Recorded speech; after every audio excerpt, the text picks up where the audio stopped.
الصلاة والسلام على أشرف الأنبياء والمرسلين محمد وعلى أهل بيته الطيبين الطاهرين. Respected brothers and sisters, Assalamu alaikum wa rahmatullahi wa barakatuh. May Allah subhanahu wa ta'ala accept our deeds in this blessed month of Ramadan. May Allah subhanahu wa ta'ala make this month a very spiritually uplifting month.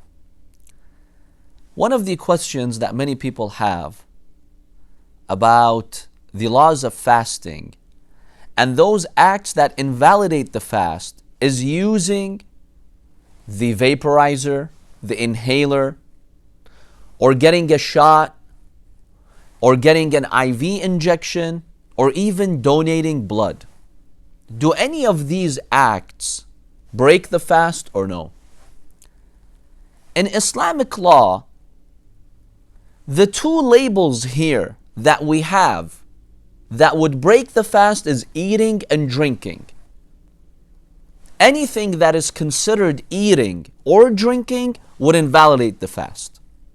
So let's examine these acts here to see if the label of eating and drinking applies to them or not.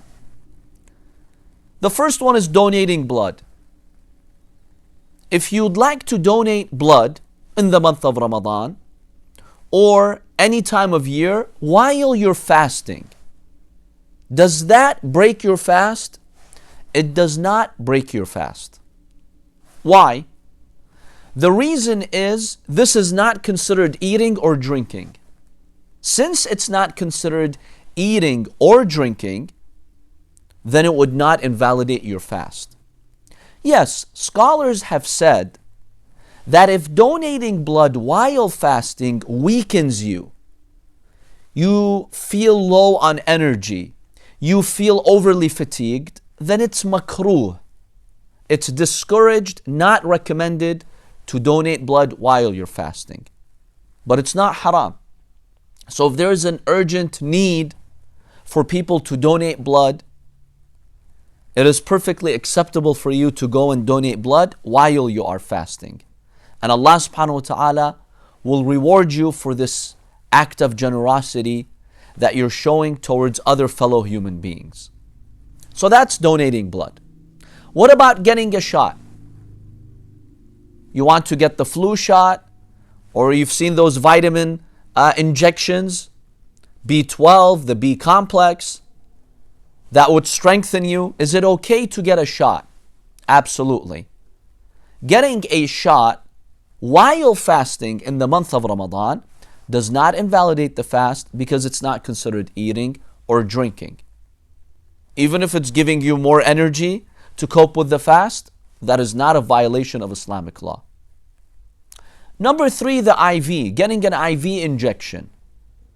Someone can argue, I can go on throughout the entire month of Ramadan getting an IV injection and I don't need to drink, I don't need to eat. Would this be acceptable? Yes. According to Islamic law, getting an IV for whatever reason does not invalidate the fast. Even if you're getting your nutrition through the IV, you're staying hydrated instead of eating, the IV basically provides the food that your body needs. That's acceptable in Islamic law. The reason is it's not considered eating or drinking. Islam has prohibited eating and drinking in the month of Ramadan while you're fasting. The IV is not a method of eating and drinking. And let's face it, it's not really practical. Have you heard of someone who puts himself through inconvenience, goes and gets an IV just so he doesn't experience thirst or hunger? That's not really something that people would do anyway. At least someone who's sane and rational. So if during the month of Ramadan you're fasting and you feel you need to be hydrated for some reason, or for whatever reason your doctor prescribed IV for you, if you went and you got the IV, this does not invalidate your fast. Now the fourth one is where it gets a little bit complicated. People with asthma, let's say, or with any other type of lung condition that requires them to take inhalers. Do inhalers break the fast? We have types of inhalers.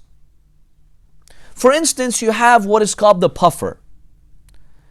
Many puffers, what they do is they basically release this concentrated gas that directly goes into your lungs. When you use the puffer, you don't swallow anything. Instead of the gas going down your esophagus, it basically goes directly to your lungs. Any type of inhaler, puffer, that takes the medicine, the solution in gas form, and you directly breathe it into your lungs without swallowing any parts of it, any trace of it, any drops of it, this does not invalidate your fast. The reason is, this is not eating or drinking. So it's okay to breathe this medication that the puffer would dispense to you. Another type of inhalers that we have are the vaporizers or nebulizers. Now they come in very different forms, and they work differently. The idea here is, if using this vaporizer will not make you swallow anything, then your fast is valid. You can continue fasting and you can use the inhaler. But if drops of this vaporizer actually are swallowed and you can feel it, some drops, they go down your tongue, down your esophagus, into your stomach. Even if it's one drop, that would invalidate the fast. Now you also have capsules. Some people, they use the capsule, there's powder in it, and through the powder they seek treatment. Now obviously when there's powder and it's going into your mouth and it's mixing with your saliva and you swallow that, that will invalidate the fast. So if you use any type of inhaler, investigate, examine, see how does it work. Is it a type of inhaler that just allows you to breathe the medicine and it sends it directly into your lungs? Then that would not invalidate your fast. Continue fasting and using this inhaler. But if it's a type of inhaler that will make you swallow some drops, even if it's small drops, then that would break your fast. Now, if you have to use such an inhaler that makes you break your fast for a medical condition, this is a medical necessity, it's not haram. It's okay, break your fast. If you can make up the fast later, maybe when the days are shorter in the winter months, do so. Make up the fast later, and you've not committed any sin, it's okay.